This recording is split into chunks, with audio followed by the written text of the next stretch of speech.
Hi friend, আমি স্বর্ণব আপনাদের কাছে নিয়ে এসেছি বেড়াতে যাওয়ার আর একটা নতুন ভিডিও নিয়ে। আজকের গন্তব্যস্থল শ্রীরামপুর। কলকাতা থেকে শ্রীরামপুরের দূরত্ব 20 কিলোমিটার। ব্যান্ডেল শাখার ট্রেনে খুব সহজেই আসা যায় শ্রীরামপুর স্টেশনে। এছাড়া গ্র্যান্ড ট্যাঙ্ক রোড দিয়েও এই শহরের উপর দিয়ে আসা যায়। শ্রীরামপুর নামটি শ্রীরামচন্দ্র জিউ থেকে উদ্ভূত হয়। 1752 খ্রিস্টাব্দে শেরাফুলি রাজা মনোহর রায় এই শ্রীরামচন্দ্রের মন্দির নির্মাণ করেন।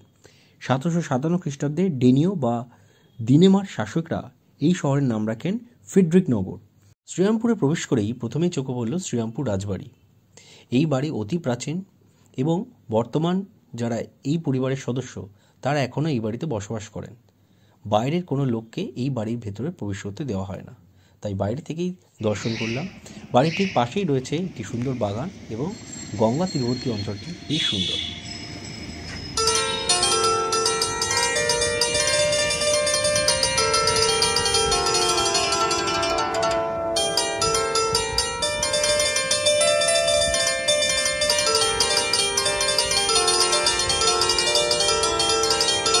এরপর গেছিলাম গোস্বামীদের জমিদার বাড়িতে। গোস্বামীরা শ্রীরামপুরের প্রাচীন জমিদার পরিবার। এই শহরে উন্নতির ক্ষেত্রে যাদের দান অপরিসীম। বর্ধমানের পাটুলি থেকে আগত রামগোবিন্দ গোস্বামী শেরাফুলি রাজের থেকে এখানে বাসভূমি পান। এই গোস্বামী পরিবারের অনেকগুলি প্রাসাদতুল্য ভবন আছে, যেগুলোর অধিকাংশই রাজা কিশোরীলাল গোস্বামী ও তুলসী গোস্বামীর নামাঙ্কিত রাস্তার উপর অবস্থিত। অধিকাংশ অবস্থিত 19বিংশ শতাব্দীর প্রথম ও মধ্যভাগে নির্মিত। দ্বিতল অথবা ত্রিতল ইউরোপীয় ধরনের স্তম্ভের ওপর নির্মিত বারান্দা, উদ্গত খিলানের সরদলযুক্ত জানলা ও দরজা, পরতযুক্ত ছাদ, কোনো কোনো ক্ষেত্রে ছাদের সম্মুখভাগ পেডিমেন্ট। কিশোরীলাল গোস্বামী রাস্তার উপর অবস্থিত রাজবাড়িটির কথা এক্ষেত্রে উল্লেখ করা যেতে পারে।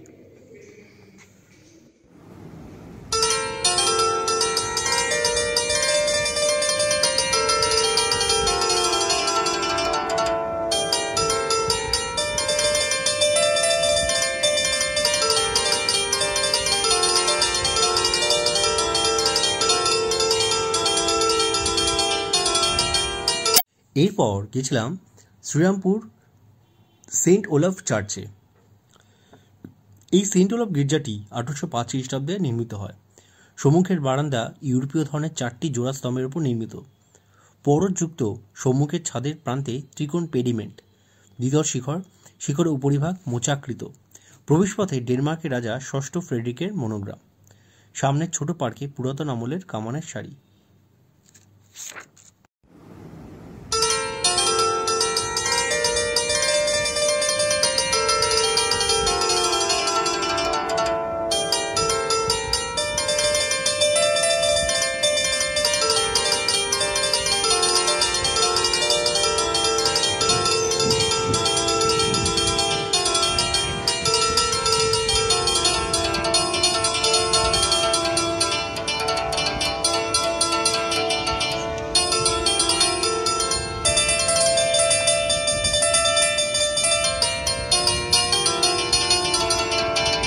এরপরে গেছিলাম দ্য ডেনমার্ক ট্যাভার্ন। এটি 1786 সালে তৈরি হয়েছিল। সেই সময়তে শ্রীরামপুরের নাম ছিল ফ্রেডরিক নগর এবং ডেনমার্কের আভিজাত্য পরিবারের লোকরা এই প্রাসাদটি বানিয়েছিল। বর্তমানে এটাকে রিনোভেট করে খুব সুন্দর একটা ক্যাফে রেস্টুরেন্ট এবং ভেতরে ট্যুরিস্টদের থাকার ব্যবস্থাও করা হয়েছে। আমি ভেতরে প্রবেশ করলাম। ভেতরে সুন্দর অ্যাম্বিয়েন্স, যেন মনে হচ্ছিল বহু বছর আগে আমি চলে এসেছি।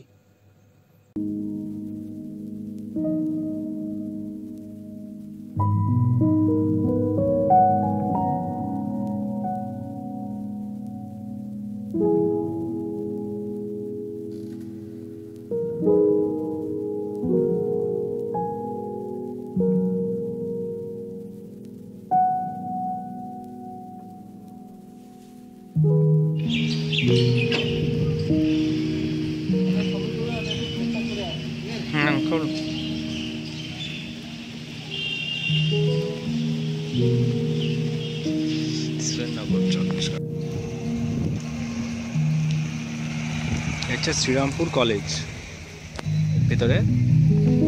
এটা একসময় এখানকারই বন্দি বাড়ি ছিল ভেতরে, আর এখন এটা এই হচ্ছে কলেজ প্রাঙ্গণ।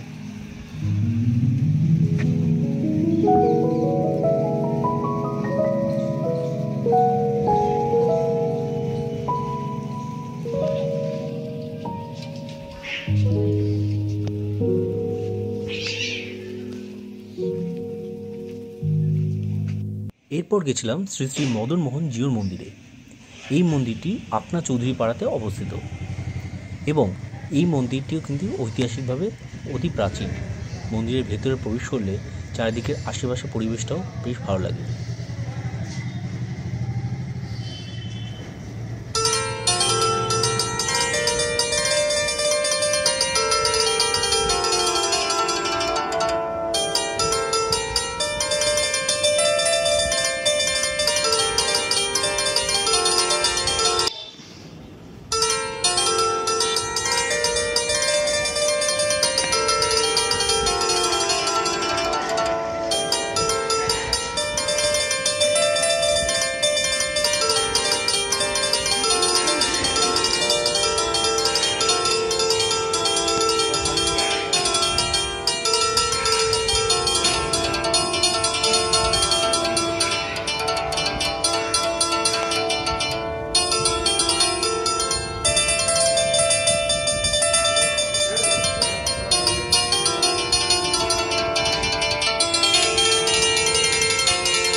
মাহেশের রথ বিখ্যাত পুরীর জগন্নাথ দেবী মন্দিরের পরেই যে জায়গাটা সবথেকে যে রথযাত্রা খুব বিখ্যাত সেটা হচ্ছে মাহেশের রথ। আর ওই হচ্ছে মন্দির, মাহেশের মন্দির। আমরা এই রথ দর্শন করলাম আর এবার মন্দিরের ভেতরে ঢুকবো। এই হচ্ছে মেন রাস্তা।